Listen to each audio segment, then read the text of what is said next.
When I saw The Breakfast Club for the first time, it only showed 5 kids who were in jail on a Saturday. But I couldn't hold back tears when John raised his fist at the end of the movie and turned into a shadow as "Don't You Forget About Me" started to play. I found it strange that movie stuck with me longer than any fireworks or aliens from the 1980s. But what really bothers people about The Breakfast Club is what was kept secret. Can you believe that the most moving scene in the movie, when the 5 kids sit in a circle on the library floor and tell the teacher why they're in detention, was never written down? Or that John Bender was so annoying on set in real life that he almost lost his job? And that there was an even darker version that was hidden, in which Bender is abused physically? Claire has signs of an eating problem, and Allison is almost ready to hurt herself. Here are 20 weird, shocking, and true facts about The Breakfast Club. 20. The most scary place in The Breakfast Club is the dead school. Every time I watched The Breakfast Club again, it made me feel uneasy, like I was in a place where no one lives longer. After a while, I found out the truth, even though people were still walking, talking, and fighting on screen. The movie was shot in a high school that was empty. When no one else was there, Illinois' Main North High School just shut down. There were only empty halls, lockers that creaked, and a strange silence that sounded like the end. John Hughes wasn't looking for ease of life. He was looking for the dead body of a school, a place where teens used to be but no longer are. The library, which was the main setting of the movie, was also made up. The crew put together a huge library set in the gym. A place that used to be for running and racing is now a place where people are locked up. And it wasn't just that they were playing kids in jail, their bodies knew they were in the wrong place. The thing that scares me the most is that parts of the school were still being used for police training while the movie was being filmed. In the middle of a movie about teens, real SWAT teams could walk down the halls and talk to the actors. Young people who are locked up in a dead place and are sometimes watched over by people with guns. 19. A last-minute switch in roles just as The Breakfast Club was about to fall apart. When I heard for the first time that Emilio Estevez had been cast as John Bender, I laughed. But as soon as I tried to picture it, the laughter went away quickly. In the beginning, Bender the rebel, the troublemaker, and the time bomb was meant for Emilio. It then became clear that no one could play. Hi, Andrew Clark. John Hughes was looking for a big, strong kid who was already flaky on the inside, but every kid who tried out failed. Hughes finally turned to look at Emilio and realized something very important. The most scary part of the movie would be taken away if Emilio played Bender. The change took place. Emilio moved in with Andrew, and Bender turned into a scary empty space. Then, Judd Nelson walked in, who almost no one knew. His interview made him feel bad. People looked him straight in the eyes and spoke with his teeth clenched. He didn't try to make anyone happy in the room. Later, some people said that the mood got so bad that no one wanted to talk anymore. Then John Hughes sat there and got a very simple idea. It was Bender. The Breakfast Club would have been a good movie even without that role swap, but it wouldn't have had the character Bender, who makes people both fear and care about him. 18. Judd Nelson almost got fired for taking Bender off the screen. Some jobs are made while people are at work. Some people won't stay on set. The second kind was John Bender. Judd Nelson never changed into a different person from the first day of filming. He treated the crew badly, picked on his co-stars, and purposely upset Molly Ringwald to keep things interesting. Bender was the most nasty person in the room, and no one could forget that. Even after the cameras stopped rolling. When Ringwald's mother came to visit the set, things got too bad. Nelson, who was still drunk, said something rude that made her feel sick. A formal complaint was sent to the studio because of how bad the event was. John Hughes was very angry and really thought about firing Nelson in the middle of the production. Nelson didn't stay because of pity, but because of the harsh truth. There was a Bender. He had support from the other players. They didn't like how he was acting, but they knew that the movie was making them feel bad because Bender's hostile eyes weren't acting. He really did feel like he could blow up at any time. 17. There were no plans for the dance scene in The Breakfast Club. The dance scene in The Breakfast Club feels like a sudden breath of fresh air in the middle of the movie every time I watch it again. It doesn't seem like a scene from a movie. It's awkward and a mess. And still living. The reason is easy to understand. It was never in the plan. There is no dance scene in John Hughes's book. He saw the group stumbling around between takes by turning on music in the gym and dancing like no one was looking. Hughes saw that the movie was missing this exact thing when the characters stopped protecting themselves. He told them to do it again for the camera. This led to a montage where each figure shines in their own way. Claire is weird, but she's trying. Andrew is very powerful. Brian feels bad about himself. Allison is strange, and Bender is also unique. The scene made Judd Nelson angry. He thought it was stupid and not at all like Bender. He even planned to do nothing. Hughes had to give in. Most of Bender's dancing was done in shadow, making it look like he only lets himself loosen up for a second before snapping back. For that reason, the scene works, it wasn't finished. It's the only time in the movie when the 5 kids let down their guard before going back out into the world. 16. It was a lot darker in the first form. I thought The Breakfast Club was a warm and safe movie when I was younger. I didn't know that the movie we saw was a heavily weakened version until I learned about the original script. The first versions that John Hughes wrote were a lot darker. The things Bender's father did to him were worse than just mean words. Claire had signs of an eating problem because she felt like she had to be perfect all the time. Allison was not only strange, she also shied away so much that she almost hurt herself. Funny things didn't save Brian in one version either. He had a real mental breakdown because of the stress of school. Executives at the studio were scared. They didn't want a movie that was too dangerous for teens. He rewrote, cut and toned things down when asked, but he didn't get rid of everything. Instead of saying it straight out, he left clues. Those lines are scars on Bender's arm. For a long time, Allison kept quiet, and Claire looked sad when she talked about her parents. They're what's left of a darker film that used to be on the page. 15. It was not her choice to play Claire. In The Breakfast Club, there's a cool duality. When she didn't want to, the princess figure was born. It wasn't her dream role to play Claire Standish. She wanted to play Allison, the strange, quiet, and hard to figure out character. Ringwald thought Allison was more complex and free. Claire thought she was too perfect and stifled. Hughes and Ringwald both tried to get Hughes to switch parts. Hughes said no because he thought that choosing Ringwald as Claire, who is the epitome of likability, made the character's breakup worse. Claire was meant to be there by herself in a crowd. That choice caused a lot of stress on set. During shooting, Ringwald never really fit in with the group, and ironically, that difference showed up on screen. Claire always feels a little out of place with the other people, even when they are all sitting in the same circle. Hughes wasn't looking to make the actor feel better, he was looking for the right emotional truth. Who they are. Even though Ringwald did a great job as Allison, The Breakfast Club would be missing something important if Claire didn't have that stiffness, defensiveness, and feeling of being watched all the time. Claire would have to show that she doesn't know who she is without that outer shell. 14. The Lunch Bunch was the name of a movie that almost didn't happen. The name, The Breakfast Club, always made me think of good times when I was younger. It made me think of being locked up and having to stay inside, cut off from the outside world. I found out a long time after the fact that the movie almost had a name so innocent it was harmful, The Lunch Bunch. John Hughes wrote an honest story about teen pain in the early 1980s.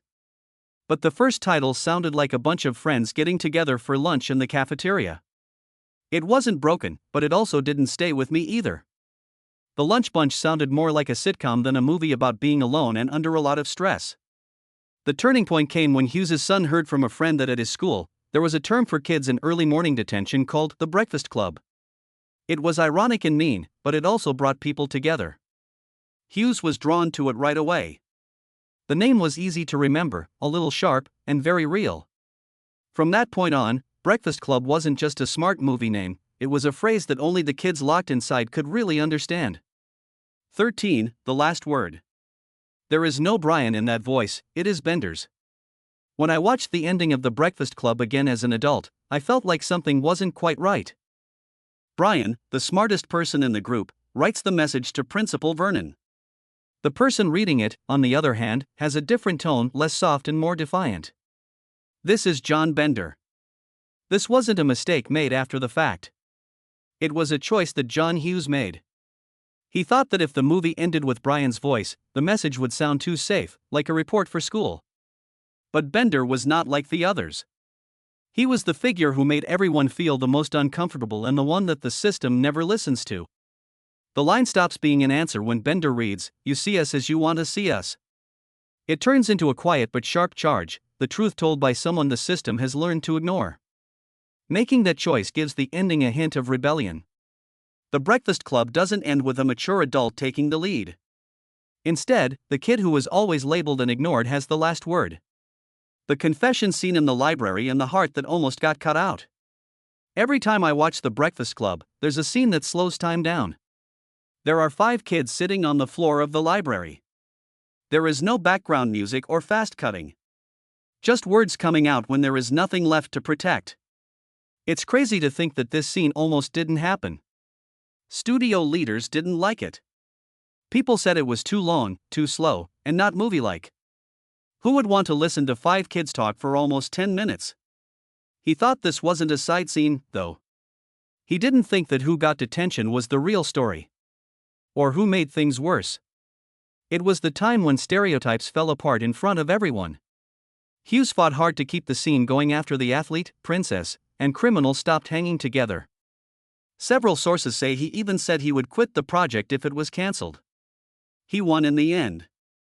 At that point, The Breakfast Club stopped being just a movie for teens and became something much more lasting. 11. It only took John Hughes 2 days to write the story. I couldn't believe that The Breakfast Club was written in just 2 days, on July 4th and 5th, 1982. A movie that really gets to the pain of a whole generation that was born over the weekend and doesn't have to deal with teams or long meetings. John Hughes writing by himself. It's interesting that the draft didn't change much when it got to the screen. The silences, the beat, and the words were all there from the beginning. Hughes didn't need to study teenagers because he knew what it was like to be stuck in his own thoughts when he was 17. He felt pressured, misunderstood, and like he didn't have the words to describe it. The story wasn't weak because it moved quickly. Instead, it kept everything honest, raw, and imperfect.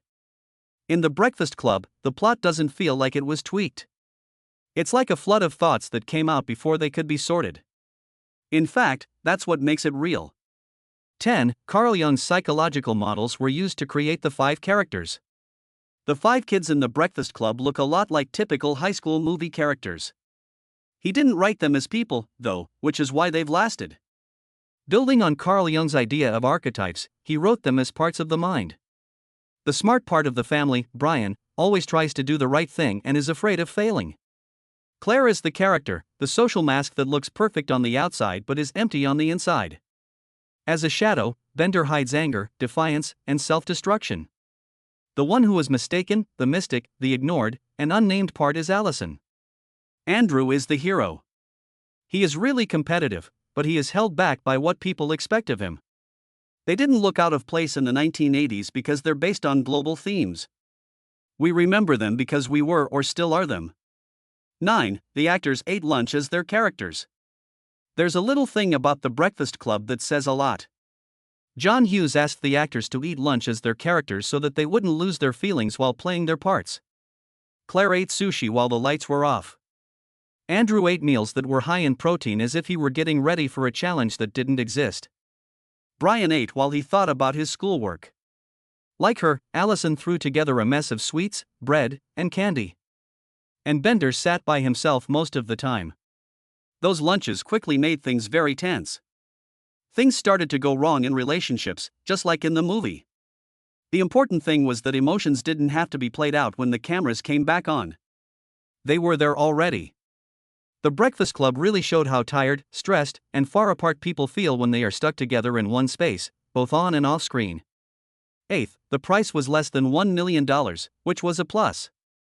The Breakfast Club is such an important movie that it's hard to believe it cost less than $1 million to make. They only move around a little, in one building, and never leave a room. But because of that, John Hughes had to put all of his faith in the characters. Every look and sound had to be important. The players' own closets were used to make the clothes. Lighting used whatever was handy. People keep seeing the same setting until they remember it, at which point they start to focus on the people in the room instead of the place. It's a beautiful paradox that a small movie went on to make over $50 million and become a societal phenomenon. The Breakfast Club showed that not having a lot of money doesn't always stop people from being creative. It makes it tell the truth. 7. The movie Don't You Forget About Me almost didn't happen. These days, it's hard to think of The Breakfast Club without Don't You Forget About Me. But, strangely, the song almost didn't get recorded. The directors and John Hughes tried to find a theme song many times but were turned down. Because they didn't write it, Simple Minds didn't want to record it. For them, it was just a job with no meaning. They agreed just to get it over with in the end. The recording was quick, and there were no plans or hopes for it. But when the movie came out, something that no one had expected happened. The song blew up, went straight to the top of the charts, and was Simple Minds' biggest hit ever. A song that was recorded just to meet a request ended up becoming the anthem of lost teens by chance. 6. The last fist pump was made up on the spot. A lot of people remember that the ending of The Breakfast Club was perfectly planned. But the truth is that it was never in the plan. John Bender just walks away and out of the shot in the original plan. Judd Nelson suddenly pumped his fist into the air during the last take. He was still fully in character.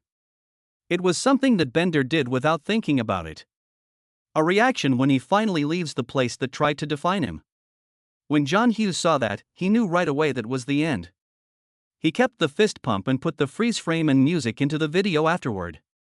A choice made after the movie was made that ended up defining the whole thing. It was just a rough move that was half success and half defiance. It turned out to be the most honest part of the story because it wasn't planned. 5. The confession scene on the library floor was made up on the spot. The scene where the 5 actors sit in a circle on the library floor always feels so real. It wasn't written down. John Hughes did not give them all of the script. He told them a story and asked them to talk about their own pain. Each one was based on real events from high school, like fear of failing, family pressure, violence, and the feeling of not being seen. The camera caught more than just words. It caught hesitances, swallowed breaths, and eyes that just couldn't meet. The scene isn't very good because it was made up on the spot. It's true, though. That's why the company wanted to cut it in the first place. It was too much like real life. Because of this, the movie turns into a group confession that the audience ends up listening in on. 4. The scenes for the movie were shot in exact order. It is very rare in Hollywood to shoot a movie in the order of the story. But for The Breakfast Club, John Hughes ordered that the movie be shot from start to finish in order. First, the first scene was filmed, and then, the last scene. It was easy to understand. He wanted the changes in how he felt to be real. Like their roles, the actors didn't know each other very well at the start. Then, over time, they got tired, grumpy, more open, and more linked. It's on the screen. At first, the body language is stiff and in charge. They sit closer together and look at each other longer by the end, but they're still not totally at ease. That's why The Breakfast Club doesn't seem like a story that was made up. It's hard to believe that Saturday is already over. Third, the ad for The Breakfast Club was so simple that it became famous. When I looked at the Breakfast Club sign for the first time, I saw that it doesn't really do anything. 5 kids squished together, sitting close, and looking right into the camera. Even though it was very simple, it became one of the most famous posters of the 1980s. It is often compared to E.T. or Back to the Future and is often imitated or copied. The famous photographer Annie Leibovitz took the picture. She is known for taking pictures that set the tone for an entire generation. Ali Shitty said that the shoot took 2 days and that many poses were tried. In the end, they chose the easiest picture because it best showed how close the characters were to each other while still keeping their own private lives. 2. The 150-minute cut in What Was Buried. Not many people know that The Breakfast Club used to be very different. The movie was originally about 150 minutes long, but for theater release, it was cut down to 97 minutes. The film is very different because of what was cut. Allison had more scenes that showed more of her inner life, and most importantly, Karen Lee Hopkins's character, a gym teacher, was taken out of the show. There was a controversial part of that scene where the male students watched the teacher while she was undressing. A lot of people thought the scene sounded more like something from Porky's or National Lampoon than from The Breakfast Club. It is said that Molly Ringwald and Ali Shitty spoke out against it directly, which made Hughes take it down. This led to the tighter, more controlled movie we know today, but a messy, darker Breakfast Club was never meant to come out. 1. A follow-up was talked about but turned down. After the Breakfast Club's huge success, it was clear that Hollywood wanted to make a follow-up. John Hughes thought about going back to the characters after 10 years. Now adults with new broken bones from life. The idea stopped moving forward, though. The group wasn't excited. Some people didn't want to go back to parts that they thought were finished. Some people didn't want to bring up old problems again. Hughes got it, too. He saw that the Breakfast Club's magic lay in the fact that they didn't know who they would become. Hughes gave up on the idea. In this rare case, moderation beat making money. Some people think that's why the Breakfast Club is still so powerful today. It ends just right, like a Saturday that never comes around again. Teenagers aren't tried to be understood in the Breakfast Club. It just stays with them for one Saturday and lets them talk about their pain. That's why the movie might still speak to you even after all these years, whether you were Brian, Claire, Bender, Allison, Andrew, or a mix of all five. What about you? Which of these facts shocked you the most? Send a message and say what you think. This is a great look behind the scenes at a classic movie. If you like it, please like, subscribe, and turn on notifications so you don't miss any more videos. Have a great day and remember to keep me in your thoughts.